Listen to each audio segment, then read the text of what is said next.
Jan, thanks for taking time out of your busy schedule. I was hoping you could help us understand the concept of fallacies. The fallacies are a systematic form of deception using words, which is why it is so empowering to learn the various fallacies. It's like a virus scanner for your mind, allowing you to read between the lines. So if literacy is a form of slavery until critical thinking is exercised by the reader, we also have to become familiar with these fallacies and to protect ourselves. Exactly, Rich, but there's more to it than that. And in addition to identifying fallacies, you also need to be able to identify contradictory arguments which violate logic. Now that we're aware of fallacies, it's all about learning how to spot them when it's revealed to you through corporate media, meant to change your behavior using less than factual means. Unless, Rich, you want to be incompetent your whole life, it's a very good idea to have a system that will help you survive and thrive in this world. And I recommend your viewers read a study from Cornell University's Dr. David Dunning, which is Why People Fail to Recognize Their Own Incompetence. Really? That sounds interesting. And it's probably a good idea to start to learn to recognize our own incompetence and how to learn for ourselves beyond that point. Jan, could you explain to me the different forms of self-learning, namely the autodidactic and the autodialectic learning processes? Well, autodidactic is teaching yourself, and autodialectic is asking the right questions to learn things yourself. So we've all got some learning to do in order to perform intellectual self-defense, including getting familiar with this list of fallacies to protect ourselves. Well, lastly, now that we're aware of the fallacies and the different types of learning that are out there, we need to reignite our curiosity and thus our self-learning patterns. In one word, could you explain how we lost this curiosity which leads us out of the dark? In a single word, sure. Liberal. Excuse me? Liberal. Where's that word come from?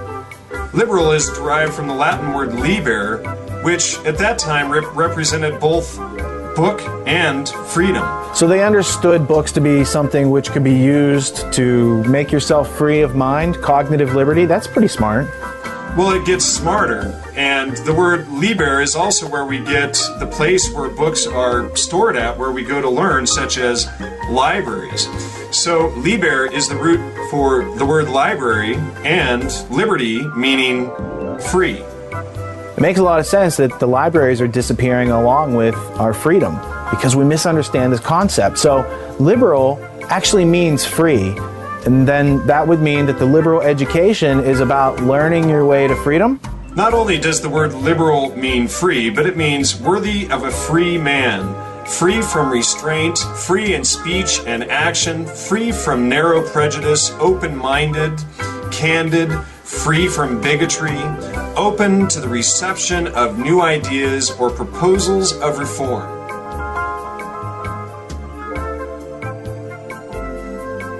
And what I'd like to do, Rich, is also include antonyms of the word liberal, which explain exactly what the opposite of a liberal is.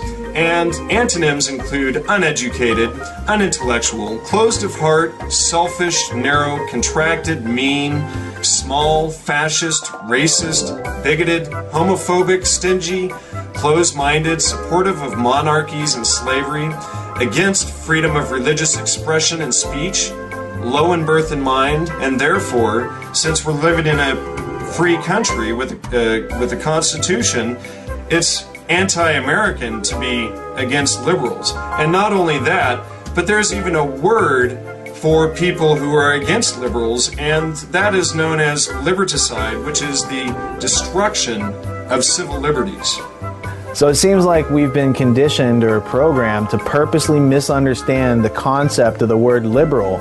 And likewise, simultaneous to that, we've lost our liberties, our libraries, and our sense of freedom. And therein, the noble lie has empowered strategies like the Bush doctrine of preemption, using coercive military force to spread democracy. Lastly, while you have your OED out, Jan, could you summarize the definition of terrorism for me? Now, the definition of terrorism means government by coercion or force. So, the noble lie is a type of omission which takes away your free will, which is a type of force. So, The definition of terrorism being government by coercion of force used by a government who uses the noble lie, well, that gives us something to think about. Thanks, Sean. That goes a long way toward our understanding. Thank you, Rich. Warning, this ad may contain misleading and unfounded rhetoric. New Fallacy Be Gone Critical Thinking Spray. Are you tired of soulless corporate advertising, shallow debates between puppet politicians, and the empty rhetoric of a ruling elite? Wishing that your opinions and the ideas of others actually made some kind of sense, instead of sounding like some bandwagon-hopping jingoistic nonsense? Looking to sound like your factual positions on the banking crisis are well thought out and articulate, rather than coming from an emotionally compromised bundle of tears and fears?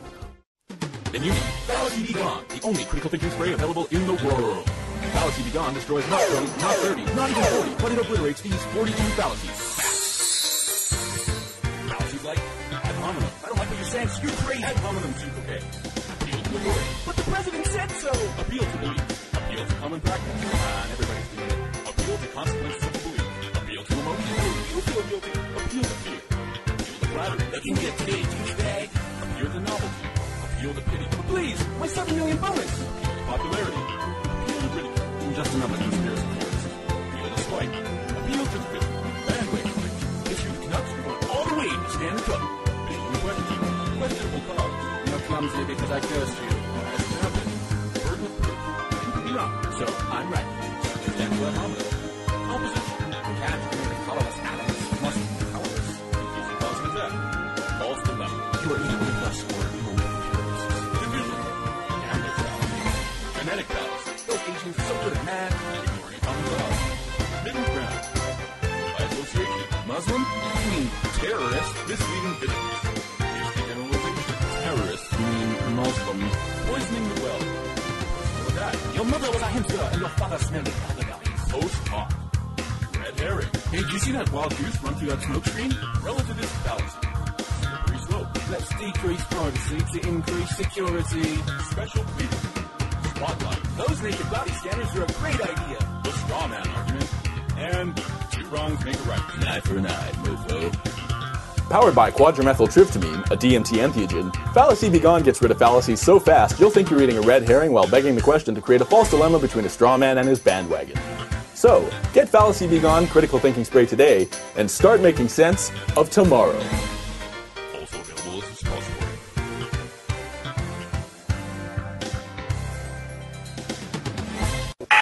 Nicholas Negroponte, welcome. Let's start with books.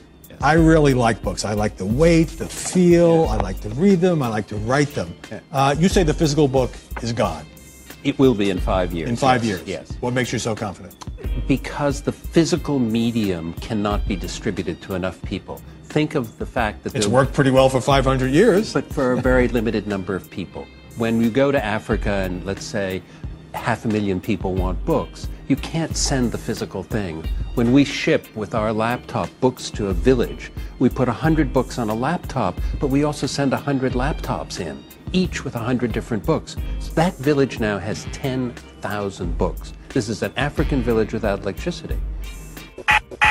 For those of you playing at home, you'll see that Nicholas Negroponte was educated at Le Rosey, the School of Kings. The Greek city-states called polis were republics. Differences in wealth among their citizens were relatively small. There were no kings with the wealth to hire mercenary soldiers, so the citizens had to do their own fighting and to decide when to fight. As independent defenders of the common safety and the common interest, they demanded a role in the most important political decisions. In this way, for the first time, political life really was invented. Observe that the word political derives from the Greek word polis. Before that, no word was needed because there was no such thing.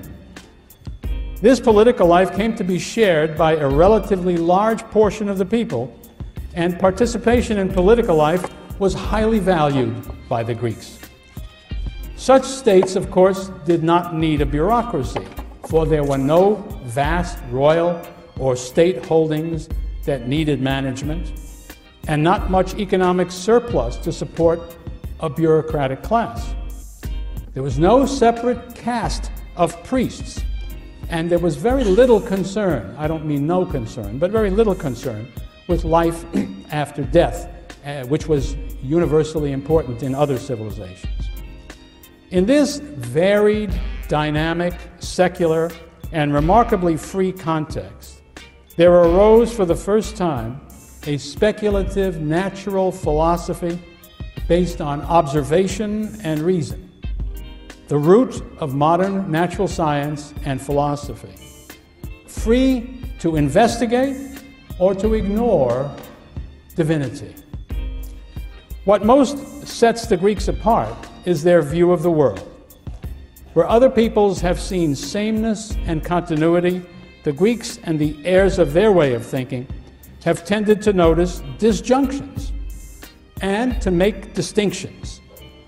The Greek way of looking at things requires a change from the characteristic way of knowing things before the Greeks, that is to say, the use of faith, poetry, and intuition, and instead, increasingly the Greeks focused on a reliance on reason.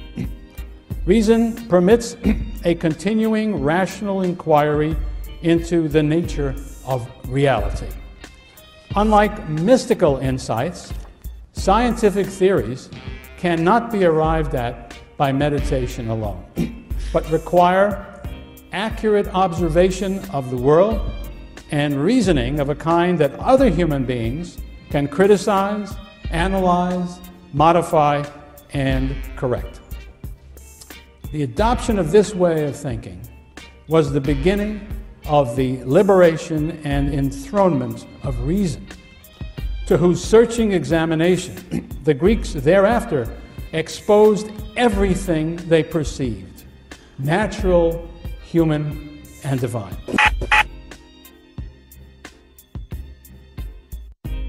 Hey man, do you have a couple minutes to run over some ideas, to collaborate? Run. I was just checking out this podcast, and I had a couple questions in relation to your soon-to-be-released film, Believers Beware, as it covers the concept of the New World Order, does it not? Well, it does in fact. I cover the evidence and testimony of those aristocrats whose dream is the New World Order. People like Plato, Alexander the Great, even H.G. Wells, who wrote a book called The New World Order. Right on, dude. So I was just listening to this Yale podcast on the iTunes where you can listen to it for free, and this guy named Donald Kagan pops into my head. He's the guy teaching the class. I'm like, I think I've heard of him before. So I find this book on my shelf in front of me. It's been sitting here for months, and it's called Of Paradise and Power, America and Europe in the New World Order by this guy named Robert Kagan. And I come to find out that they're related, and I didn't know if you were familiar with the book or not. No, I haven't heard of it. All right, dude, well, check this out. There's this guy called Donald Kagan. He teaches at Yale, Aspen Institute. He's affiliated with, he got his degree from Cornell. He's got two kids. His kid, Frederick, is a character who also is affiliated with the Aspen Institute, the American Enterprise Institute. He likes to play war games. He teaches at West Point, and he teaches at Yale. Now, he has another brother named Robert, who's the author of this book. And these guys are all related with Council on Foreign Relations. Robert gets money from the Carnegie Endowment for International Peace. He works for the Washington Post Company sometimes, writes for the New Republic.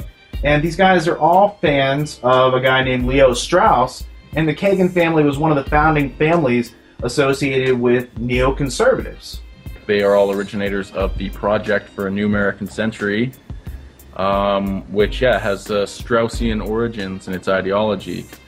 So that's pretty interesting. What is it about Straussian ideology then that you find interesting when we click on Leo Strauss's name?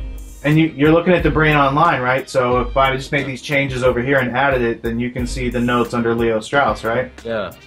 So under Leo Strauss, we've got him connected to the New School for Social Research. We've got him connected to Robert Maynard Hutchins and the Great Books of the Western World. And we've got him connected to something called the Noble Lie.